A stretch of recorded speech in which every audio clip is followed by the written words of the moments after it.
What's up, YouTube fam? I want to welcome you to the Lil J Show. Of course, I am Lil J.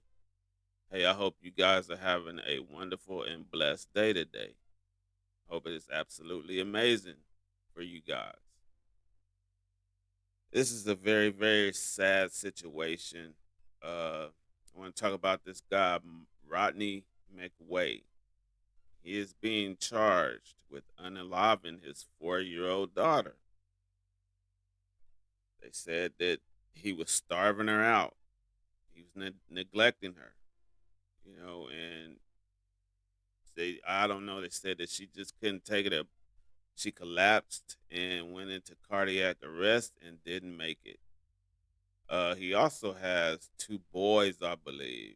I don't have any information on the other two children. I do not know. They're just really focusing on the little girl that has passed.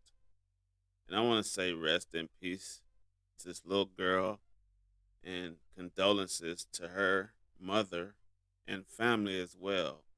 But we're gonna talk about it.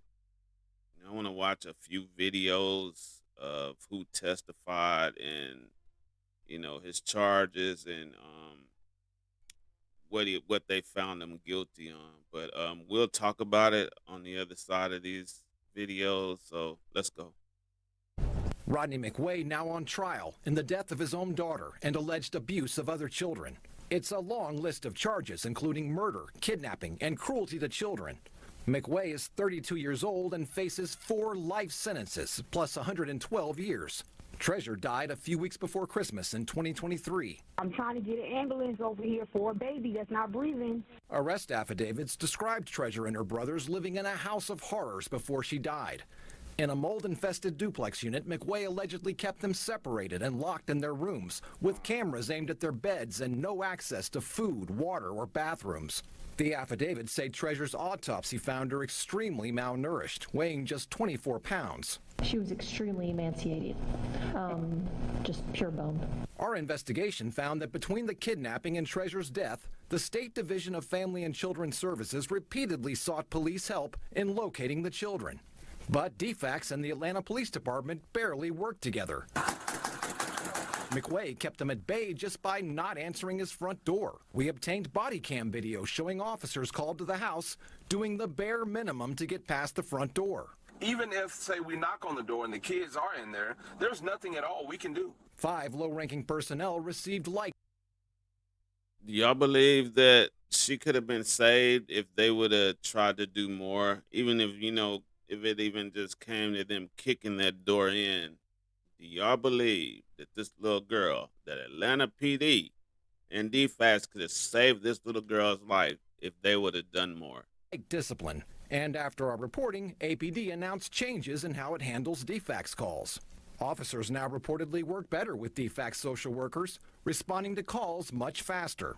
You have my commitment, Councilmember, to keep enhancing this so no child is ever caught in the bureaucracy or those unique gaps that may be created by government organizations. So it took this little girl passing away for them to go in front of these politicians to pass a bill for the police department and DFCS to work a little bit more together to try and help children that are being put in these situations right here. It took this little 4-year-old girl. I mean, if they knew, I think they said they had several calls where they had to go and do a check on these children. It just took them that long for them or for her to pass away for them to do that. Because to me, my opinion, if the man wouldn't even answer the door, and if they would have had to call the landlord or somebody just kick the door in, I believe this little girl would still be here today. So now I want to go into the testimonies of, I guess, his family and DFCS.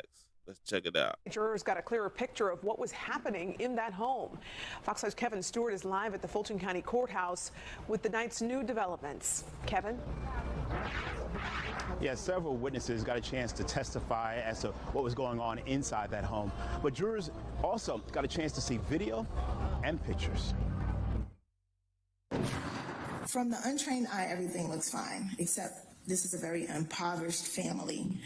Dad, who's doing the best he can. Ashia Hawkins is a trained eye, a DFCS investigator who took the jury back to June 2023, 6 months before Treasure McQuay's death. The third time DFCS tried to check in on the family after a tip about the dad and his 3 children. She requested help from APD. The kids are locked up in that room. This is police body cam evidence. Jurors got a chance to watch and listen to Rodney McQuay explain the conditions. Landlord refuses to really fix things. So we're not told. If you go out and told the landlord about it, we have not done anything about it. Hawkins, again, a trained eye, spotted a lot of problems. Monitors everywhere, outlets, exposed wiring. What does it smell like? Feces, mold, mildew, urine. Wow. And shared a red flag conversation with the defendant. This is how I have my kids trained. He pulled the door, pulled out a key, unlocked the door. He snapped his finger and pointed to the floor and sat on the floor. What? So I said to him, I said, this is animalistic. And then there was little Treasure. Was Treasure able to speak? No. She's like, whoa, whoa, whoa, whoa, whoa, whoa.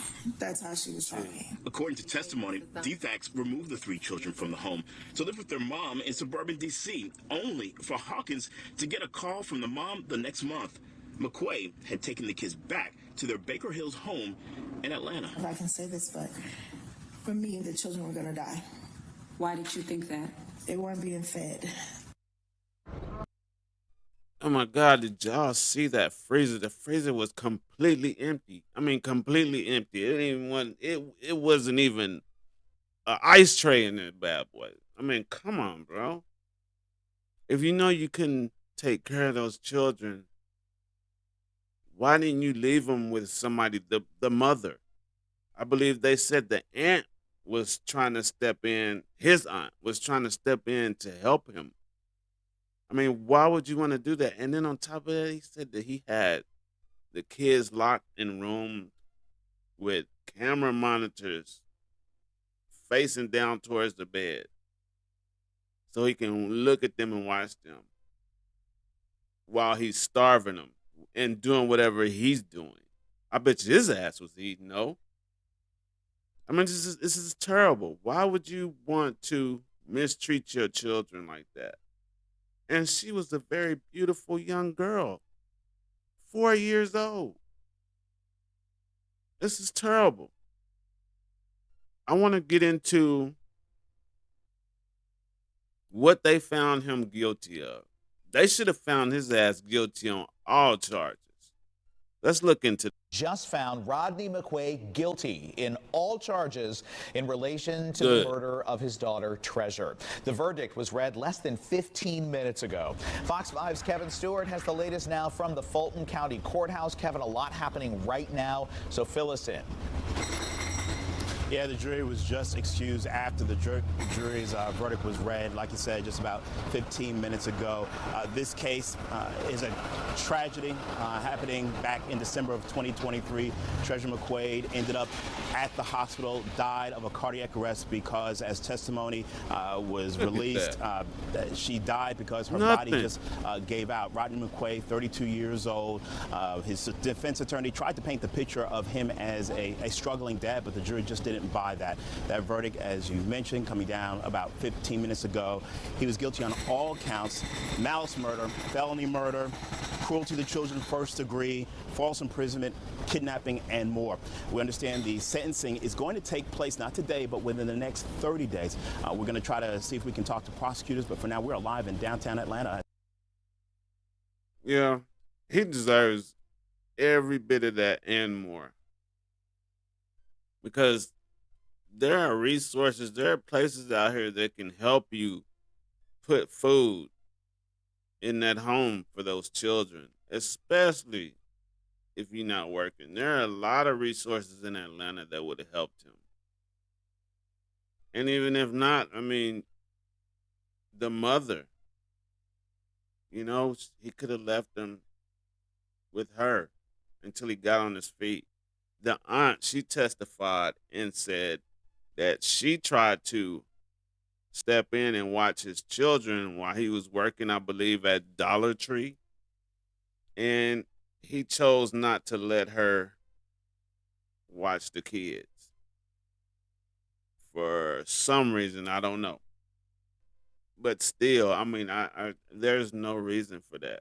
There was no reason. And then I'm looking at this gentleman where they're showing these little clips of him in court, and he has, excuse me, he doesn't have no remorse. I mean, look at his face right now.